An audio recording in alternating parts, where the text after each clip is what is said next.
Assalamualaikum warahmatullahi wabarakatuh. Innal hamdalillah nahmaduhu wa nasta'inuhu wa nastaghfiruh wa na'udzu billahi min shururi anfusina was sayyiati a'malina. May yahdihillahu fala mudhillalah wa may yudlilhu fala hadiyalah. Wa asyhadu an la ilaha illallah wahdahu la syarikalah wa asyhadu anna Muhammadan abduhu wa rasuluh. Allahumma salli ala Muhammad wa ala ali Muhammad. Ya ayyuhalladzina amanu taqullaha haqqa tuqatih wa la tamutunna illa wa antum muslimun. Ya ayyuhan nasu taqu rabbakumul ladzi khalaqakum min nafsin wahidah wa khalaqa minha zawjaha wa batha minhuma rijalan katsiran wa nisaa'a wattaqullaha alladzi tasaaluna bihi wal arham innallaha kana 'alaikum raqiba. Ya ayyuhalladzina amanu taqullaha wa qulu qawlan sadida yushlih lakum a'malakum wa yaghfir lakum dhunubakum wa may yuti'illaha wa rasulahu faqad faza fawzan 'azima.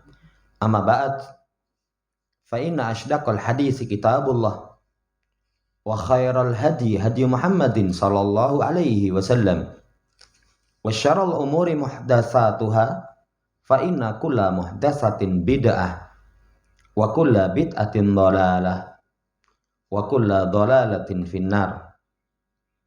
Ma'asyiral muslimin rahimani wa rahimakumullah. Melanjutkan pembacaan Qawaidul Qur'aniyah.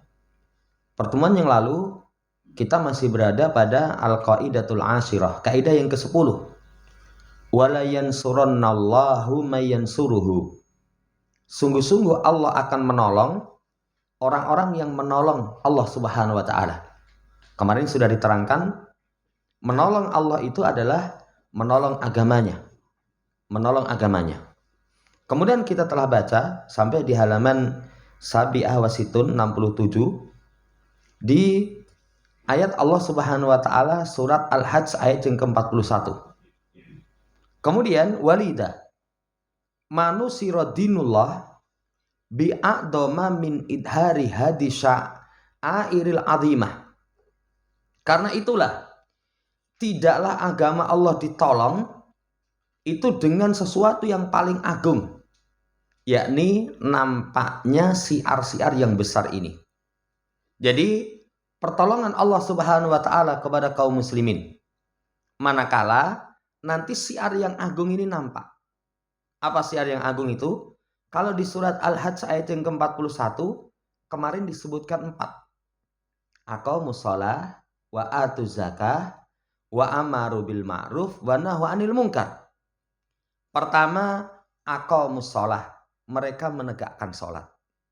Ini sebab datangnya pertolongan. Saudara yang saya hormati, makanya kalau seorang pribadi pengen ditolong, salat. Itu diperhatikan. Itu diperhatikan. Dan sering kalimat-kalimat kita baca, kita dengar. Yen urip muruwat dandanono salatmu. Karena memang sebab datangnya pertolongan itu adalah dengan salat. Yang salat itu penulis menyebutkan minimalnya ada 3 keistimewaan. Pertama, silatun bainal ibadi wa rabbihim. Hubungan antara hamba dengan Tuhan mereka. Kalau hubungan dia dengan Allah Subhanahu wa taala baik, nanti urusan Allah akan berikan kemudahan. Sampai apa ada orang hidup yang tidak memiliki masalah? Gak ada. Semua orang hidup memiliki masalah. Cuman bedanya, kalau orang yang sholat, Allah akan berikan jalan keluar. Kalau orang yang sholat, Allah akan berikan pertolongan. Ini hubungan antara hamba dengan Allah. Dan hubungan ini Allah sangat cinta. Sampai awal disyariatkan sholat itu sehari semalam 50 kali. Coba apa ada ibadah yang seagung ibadah sholat? Sehari semalam awal disyariatkan 50 kali. Menunjukkan Allah sangat cinta kepada sholat. Sampai akhirnya dikurangi 5, sampai akhirnya menjadi 5. Tapi 5 ditulis 50 perbuatan. Bedanya dengan amal yang lain. Kalau amal yang lain, satu amal itu diganjar 10 pahalanya. Ya, tapi kalau sholat, satu sholat ditulis 10 perbuatan. Nah ini saudara yang saya hormati, sebab datangnya pertolongan. Syiar yang paling agung, sholat. Sampai nanti, saya teringat itu ucapan ulama siapa itu yang disarah tentang kitab Al-Kabair. Atau mungkin Imam Madhabi itu. Menyebutkan, kalau misalkan kaum muslimin masjidnya itu penuh sesak dengan musallun, dengan orang-orang yang sholat, pertolongan akan datang. Tapi kalau masjid megah, ya, sementara yang jamaah, ya ada jamaah, kan wong loro jamaah ya. Cuman segelintir orang, itu jangan harap pertolongan akan turun. Karena sholat silah bainal ibad wa rabbihim. Yang kedua, wa biha yastamiduna quwatahum al-hissiyah wal ma'nawiyah. Ternyata sholat itu mengantarkan mereka mendapatkan kekuatan hissi maupun maknawi. Kekuatan berkaitan dengan yang nampak maupun yang tersembunyi. Muncul kekuatan. Makanya orang sholat itu hebat. Coba kalau orang nggak sholat, fisiknya lemah, nanti jiwanya lemah. Jiwanya lemah. Dan ini sering itu. Misalkan ada orang bunuh diri, kuwi ora sholatan toh. Orangnya nggak sholat toh. Ora maklum. Ya. Tapi kalau orang yang sholat, jiwanya nanti kuat.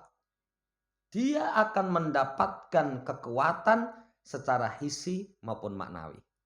Apalagi kekuatan maknawi, jiwa yang kuat. Masya Allah. Walaupun kalau di umum kualik ya. Dalam tubuh yang kuat terdapat jiwa yang kuat. Itu keliru. Itu keliru. Justru kekuatan jiwa itulah nanti yang akan melahirkan kekuatan fisik. Lihat pasukan kaum muslimin. Ya, jiwanya yang kuat, lahir sifat-sifat pemberani yang luar biasa. Ini istimewanya sholat yang kedua. Yang ketiga, warahatahum nasiyah. Sholat itu mengantarkan seseorang mendapatkan ketenangan, ketentraman jiwa. Ketenangan, ketentraman jiwa. Coba orang memiliki masalah. Kalau jiwanya tentram, jiwanya tenang, masalah itu bukan masalah itu. Masalah bukan masalah. Tapi kalau seseorang memiliki masalah, jiwanya tidak tenang, jiwanya tidak tentram, justru akan muncul masalah yang baru. Akan muncul masalah yang baru.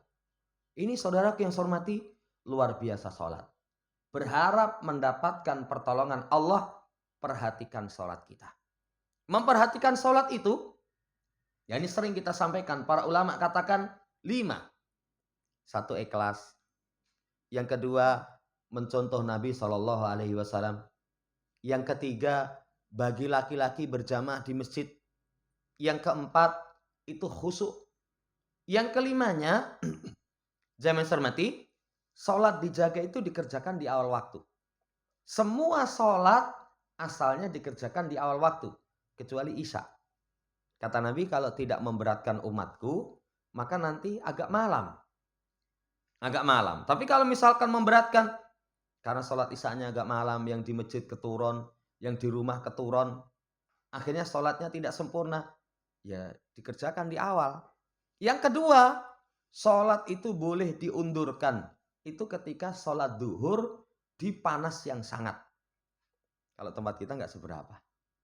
Ya, tapi di masa Nabi SAW, kota Mekah, kota Madinah, bangsa Arab, itu kalau musim panas, musim haji kemarin ada jamaah yang cerita itu 45 derajat. Panasnya kayak apa coba? Ya, panasnya kayak apa? Saudara yang saya hormati, boleh diundur. Berarti seorang dikatakan menegakkan sholat 5 itu. Pertama ikhlas, 2 nyontoh Rasul, 3 itu disertai dengan kehadiran hati. Kemudian yang keempat berjamaah di masjid bagi laki-laki. Yang kelimanya di awal waktu. Di awal waktu. Dan ini bukan perkara yang mudah. Kemarin ada orang cerita. Setelah diterangkan bagaimana sih menjaga sholat itu. Ya, salah satunya adalah dengan alladzina hum fi sholatihim khashi'un. Dalam sholatnya khusyuk. Khusyuk itu enggak mudah itu. Kan khusyuk itu ada dua. Satu tenang. Yang kedua menghadirkan hati terhadap apa yang dia lakukan, dia baca. Makanya seorang muslim paling tidak dia itu faham bahasa Arab apa yang dia baca ketika sholat. Itu paling tidak. Karena nggak mungkin seseorang kalau tidak faham bahasa Arab terhadap apa yang dia baca, dia bisa menghadirkan hati. Bisa menghadirkan hati. Ini saudara yang saya hormati, benahi sholat kita. Benahi sholat kita. Karena kunci datangnya pertolongan dari sisi Allah Subhanahu wa taala itu sholat. Kemudian yang kedua, wa ita'u zakah. Menunaikan zakat. Apa itu zakat? Zakat itu harta tertentu. Ya. Dengan rincian tertentu diberikan kepada orang tertentu. Itu zakat. Kenapa disebutkan harta tertentu? Karena tidak semua harta ada zakat. Kan kalau zakat dalam syariat kita emas perak. Masuk padanya harta simpanan. Ada biji-bijian. Ya, pertanian, nanti ada syarat. Ada peternakan. Ada nanti urudut tijarah, perniagaan. Ada nanti barang tambang. Barang-barang tambang. Enggak semua barang itu dizakati. Dizakati. Saudara yang saya hormati, nah, harta tertentu dengan syarat tertentu. Orang punya emas, ada syaratnya. Haul, kemudian nisab. Dimiliki 1 tahun, kemudian mencapai ukuran. Ukurannya berapa? Ukurannya 85 gram emas murni. Dimiliki 1 tahun, keluarkan 2,5%. Jamaah yang saya hormati, ada rincian. Kemudian hasil pertanian pun ada rincian. Yang dipanen itu adalah sesuatu yang bisa disimpan waktu lama. Mencapai nisab. Kemudian hari panen mencapai 5 wasak, sekitar 6-7 kuintal. Nanti dilihat, ini tada hujan, pengairannya itu dari langit atau dengan usaha kita. Ada rincian. Tunaikan zakat. Alokasinya pun itu kepada zakat mal kepada 8 golongan. Zakat ini, saudara yang saya hormati, fa'adau haqqal mal. Berarti dia telah tunaikan haknya harta. Haknya harta. Kalau harta yang punya hak itu nggak ditunaikan akan haknya, maka harta itu akan mendatangkan kerugian, kerusakan bagi kita. Nanti di dunia, kadang seseorang harus mengeluarkan zakat, dia tidak tunaikan zakat. Allah akan kasih adab. Mungkin pacekle, mungkin penguasa yang dolim. Atau kepada pribadi. Pribadi itu terkadang seseorang ketika harta nggak ditunaikan haknya, maka Allah Subhanahu wa taala akan berikan musibah-musibah yang musibah itu akan menghabiskan harta dia. Menghabiskan harta dia. Ini tunaikan hak harta. Kemudian wantasoru ala suhin nafsi. Istimewanya zakat itu menjadikan mereka mampu mengalahkan kebahilan jiwa. Penyakit yang sangat berbahaya itu kalau seseorang memiliki penyakit bakhil. Kata Nabi SAW, salasu muhlikat. Ada 3 hal yang mengantarkan kepada kehancuran, kepada kebinasaan. Satunya suhun mutak. Cetil dituruti. Bakhil dituruti. Itu akan mengantarkan kepada kebinasaan. Makanya dalam doa yang kita berlindung darinya, yang itu merupakan penghalang kebaikan kita. Allahumma inni a'udzubika minal ajzi wal kasali wal buhli wal harami wal jubni. Salah satunya wal buhli. Allahumma inni a'udzubika minal buhli. Ya Allah, aku berlindung kepadamu dari kebahilan.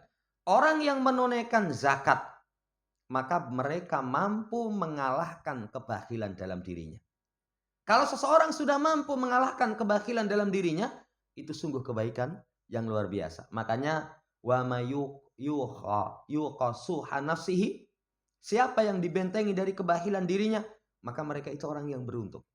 Demikian pula wa tatharu minal hirs, mereka bisa bersihkan dari rakus. Rakus. Orang rakus kepada harta, rusak itu. Kerakusan kepada harta itu mengantarkan kepada kerusakan. Kemudian ghalabu waswasata syaitan. Mereka mampu mengalahkan waswas syaitan. Apa waswasnya syaitan? Kalau kamu keluarkan, nanti berkurang. Nanti berkurang. Kalau kamu keluarkan zakat, nanti menjadi hartamu semakin berkurang.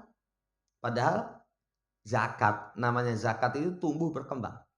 Setiap orang mengeluarkan hartanya di jalan Allah, Allah akan ganti.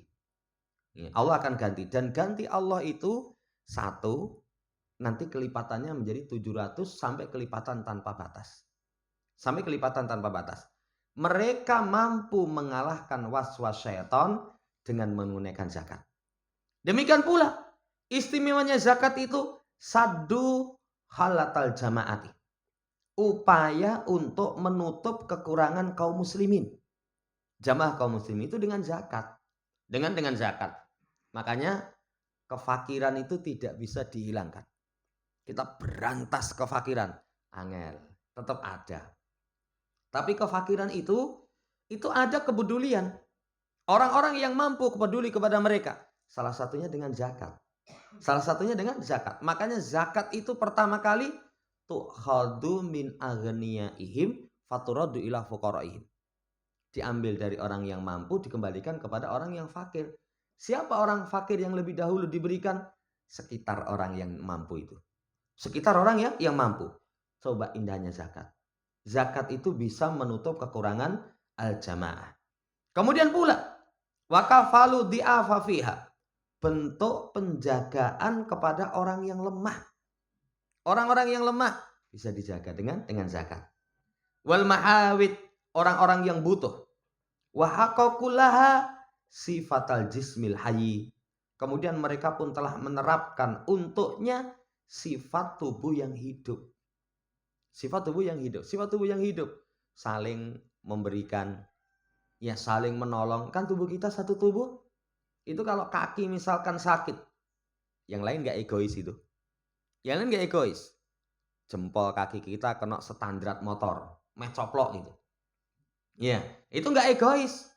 Bukan matanya melihat, oh kuku ini mecoplok. Rasakno. Gak gitu itu. Iya, matanya melihat, otaknya berpikir, lisannya ngomong. Kemudian kakinya nanti walaupun sakit tetap dipaksa melangkah. Cari obat. Ketika malam misalkan yang lain ngalah. Yang jempolnya sakit, tindai wes ben. Gak mungkin. Saudara yang saya hormati, kehidupan nanti akan tumbuh terterapkan. Ini daripada zakat. Zakat itu sumber datangnya pertolongan. Sumber datangnya pertolongan dari sisi Allah Subhanahu wa ta'ala. Amalan yang kedua. Amalan yang ketiga, wal amru bil ma'ruf wa nahyu anil munkar. Amar ma'ruf nahi munkar. Amar ma'ruf nahi munkar ini yang ketiga dan yang keempat, fihi islahun li ghairihim. Perbaikan kepada orang lain.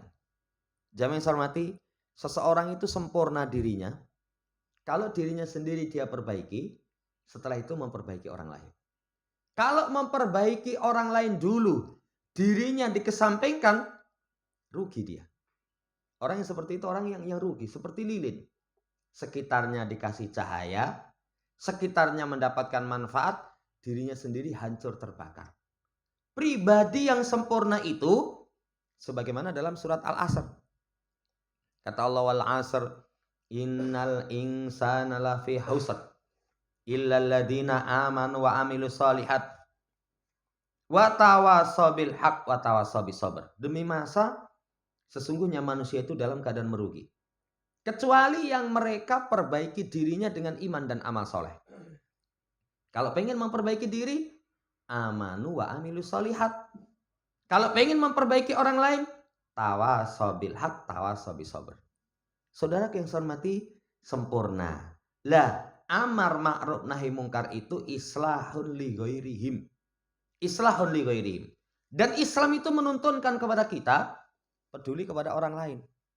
Islam itu tidak egois. Wis ben penting aku mlebu surga, liyane neraka rasakno. Tidak seperti itu. Ya tidak seperti itu. Makanya kalau ada perkara yang ma'ruf, ayo diajak. Ayo Mas, ini kebaikan.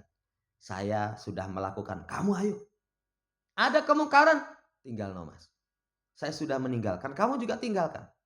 Ini kepedulian kepada orang lain. Jamaah yang saya hormati, amar ma'ruf nahi mungkar itu islahun li ghairihim. Fannasu ma baina jahilin aw ghafilin fahaula'i ya'muruna bil khairi wa yudzakiruna bihi. Manusia itu apa yang diantara bodoh dan lalai. Manusia itu. Setiap kita itu pertama bodoh, nggak paham. Yang kedua lalai, lumrah itu. Namanya manusia, ada saat-saat tertentu dia lalai. Waya sholat misalkan, lalai dia. Nyekel HP ya. Main game dan rampung sih.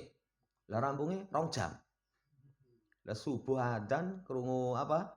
Main game 2 jam lagi rampung, nanti subuhmu keluar waktu no. Keluar waktu, maghrib. Sih. Nanti jam 8 belum sholat maghrib. Manusia itu nggak lepas dari kebodohan dan lalai. Maka mereka merintahkan yang baik, mengingatkan dengannya. Diingatkan dengannya. Au asin wa mu'anid. Yang keduanya kalau nggak bodoh dan lalai, keduanya maksiat menentang. Manusia itu seperti itu, ada yang maksiat, ada yang menentang. Lah, fahaulai yunhauna 'anil munkar, dilarang dari kemungkaran. Dilarang dari kemungkaran. 4 perkara ini tegakkan. Itu sebab datangnya pertolongan. Sebab datangnya pertolongan. Semampu kita. Semampu kita. Misal, kalau sekup kecil dalam rumah. Kita sebagai laki-laki, sebagai kepala keluarga, sudahlah. Amar ma'ruf nahi mungkar dulu. Kepada anak, kepada istri, kepada orang-orang yang di rumah. Oh waktunya sholat. Kok randang sholat? Ya, diseneni. Jangan seorang laki-laki ben rokok rasano dhewe lele. Ya, disuruh sholat. Ya, karena ku anfusakum wa ahlikum naro. Jaga diri dan keluarga. Keluarga itu diperintah, dipaksa. Diperintah, dipaksa. Nanti keluar kepada masyarakat semampunya. Semampunya itu senantiasa amar ma'ruf nahi mungkar. Maka kata penulis, famata ma'alimallahu min ayyi ummatin minal umam au daulatin minad dual annaha satuqimu hadihil usulal arba'ata min usuli tamkin amaddahallahu bitaufiqihi wa aunihi. Maka kapan Allah Subhanahu wa taala mengetahui dari umat-umat itu atau daulah-daulah itu mereka menegakkan pondasi yang 4 dari pondasi kekokohan. Pengen umat dapat kekokohan, negara dapat kekokohan, kejayaan, pondasinya 4 tadi. Salat, zakat, amar ma'ruf nahi mungkar. Nanti Allah akan bentangkan dengan taufiknya dan pertolongannya. Allah akan kasih bentangan. Allah akan kasih bentangan. Berarti 4 perkara ini sumber datangnya pertolongan. Sumber datangnya pertolongan. Kita ingatkan kembali. Hidup kita ada masalah. Pengen dapat pertolongan dari Allah. Dandani 4. Salat, zakat, amar ma'ruf, nahi mungkar. Masyarakat kita pun juga begitu. Ya, masyarakat kita pun juga begitu. Wa in takalabat alaihal umamu wa fi siratin nabi sallallahu wa khulafai rasyidin wa man sara siratahum. Ya. Asdaqo syawahidi wa ansaaha. Maka siapa yang istirahat atasnya umat. Jadi umat tidak memperhatikan sholat, tidak menunaikan zakat, tidak ada amar ma'ruf nahi mungkar. Ya. Maka dalam sejarah Nabi, khalifah yang lurus dan orang-orang yang menempuh jalan mereka itu ada nanti asdaqu syawahidi wa ansauha. Ada bukti kesaksian yang paling benar. Bukti kesaksian yang paling benar.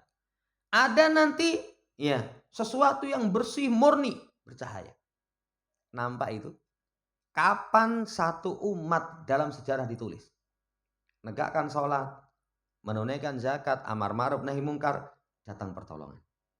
Tapi kapan satu umat itu misalkan mereka beristirahat, nggak memperhatikan sholat, nggak memperhatikan zakat, nggak mau amar ma'ruf nahi mungkar, sejarah mencatat itu sumber kehancuran.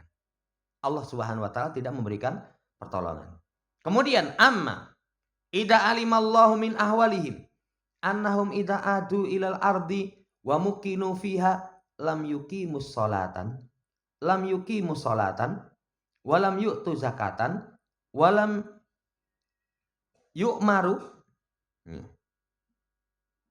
ini wallahu ta'ala walam yu'siru ma'rufa Walam yuqabihu munkara fa innallaha ta'ala yakilum ila anfusihim. Nah, sekarang kesebalikannya. Adapun ketika Allah tahu keadaan mereka, bahwasanya mereka itu kalau kembali misalkan ke bumi, Allah kokohkan tidak menegakkan sholat, tidak menunaikan zakat, tidak mendahulukan yang ma'ruf, tidak menjelekkan yang mungkar. Apa balasannya? Allah akan serahkan kepada diri mereka sendiri. Urusan diserahkan kepada diri mereka sendiri. Ini alamat kebinasaan. Alamat kebinasaan. Makanya jamaah hormati, urusan itu jangan pernah serahkan kepada kemampuan diri. Wala takilni ila nafsi tarfata ain. Ya Allah, jangan serahkan urusanku kepada diriku sendiri walaupun hanya sekejap pandangan mata. Kalau nanti ada satu kaum, ya, itu mereka tidak menegakkan sholat, tidak menunaikan zakat, tidak amar ma'ruf nahi mungkar, urusannya akan diserahkan kepada mereka. Hancur. Yang kedua, wa yusallitu alaihim aduwuhum, dikuasai oleh musuh. Dikuasai oleh musuh. Yang ketiga, ya, wa yulbisum syi'a wa yudiku ba'duhum ba'sa ba'd. Yang ketiganya nanti Allah akan pakaikan kepada mereka itu baju berkelompok-kelompok, bergolongan-golongan. Sudah, kalau sudah bergolongan-golongan berarti bukan persatuan. Bukan persatuan. Allah akan rasakan sebagian mereka itu dengan sebagian yang lain, musuhan. Sesama anak bangsa bahasanya ya. Itu saling serang, saling memerangi. Sebabnya apa? Tidak menegakkan 4 perkara tersebut. Demikian pula wafitari ibrah, dalam sejarah terdapat pelajaran, terbukti kok. Terbukti, lihat saja nanti. Lihat saja nanti, kalau nggak ada sholat yang ditegakkan, tidak ada penunaian zakat, tidak ada amar ma'ruf nahi mungkar, sudah. Nanti yang muncul kerusakan-kerusakan sebagaimana yang disebutkan. Wa innaka la ta'jaba ba'da hadal idahi ar-rabani li usulin nasri wa tamkin. Sesungguhnya nanti kamu akan heran. Ini yang menjadikan kita heran. Apa yang menjadikan kita heran? Setelah ada penjelasan Robani terhadap pokok pertolongan dan kekokohan. Kan kalau pengen kokoh, pengen dapat pertolongan, itu dalam syariat 4 tadi. Tegakkan sholat, tunaikan zakat, amar ma'ruf nahi mungkar. Tapi yang menjadikan kamu heran, min unasin yantasibuna ilal Islam. Satu manusia yang mereka bernisbat kepada Islam. Mereka ngaku muslim. Bahkan bukan hanya ngaku muslim, dianggap sebagai tokoh. Tapi mereka sayangnya apa? Kaifa tanakabu anha.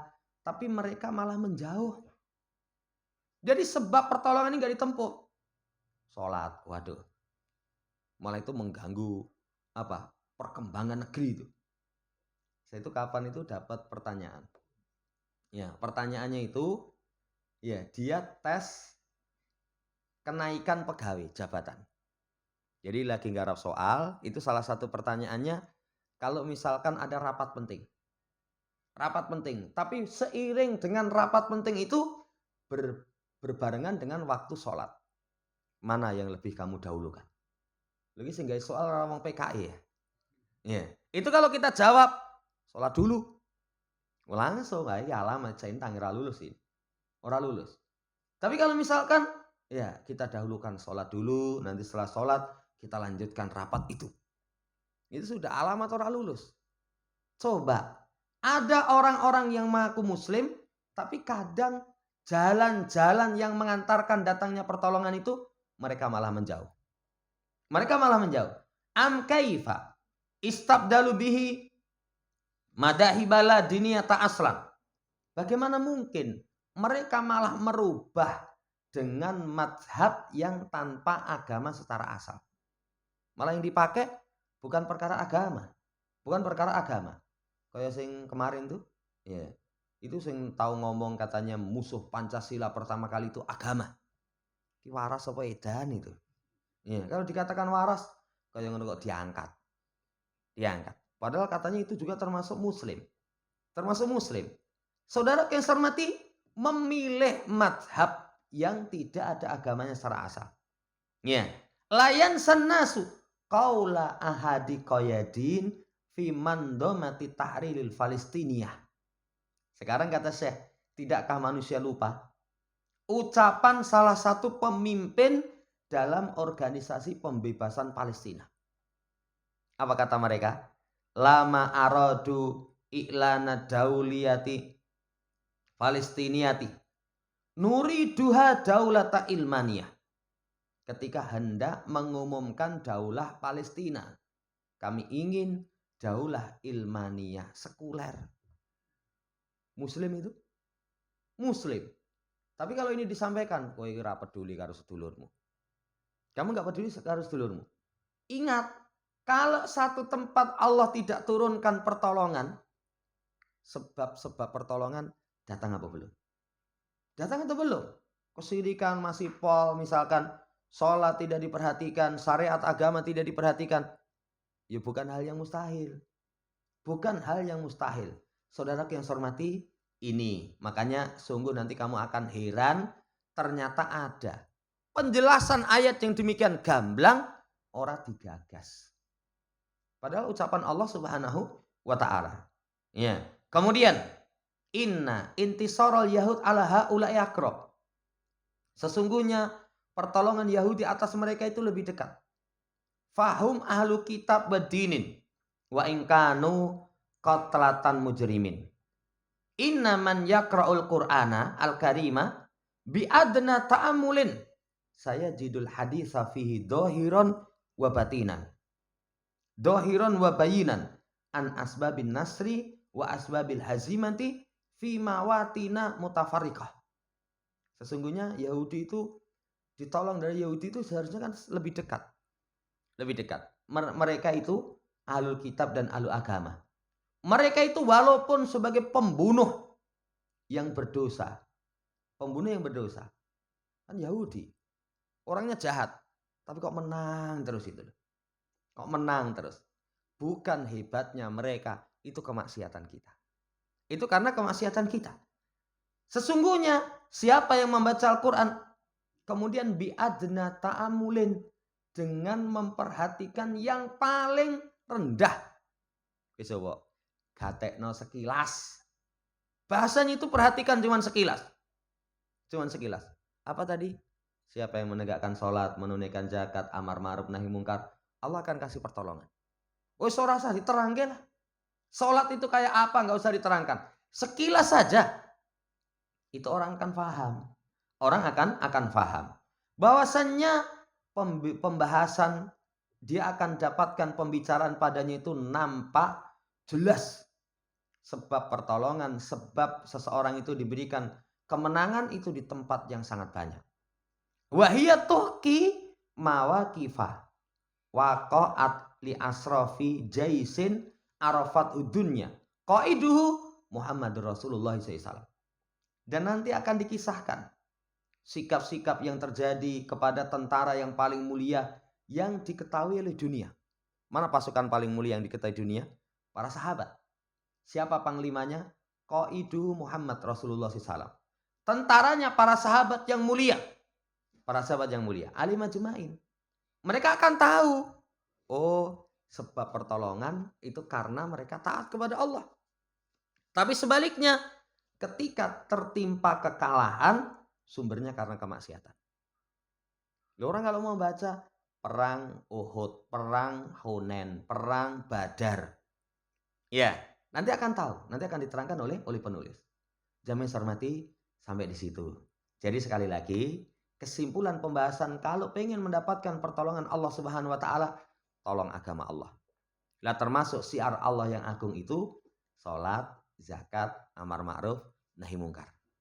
Itu diantara syiar yang agung. Wallahu ta'ala alam, nanti akan diterangkan tentang kisah berkaitan tentang para sahabat dan Nabi SAW yang di situ tertimpa kekalahan, kemudian diberikan kemenangan.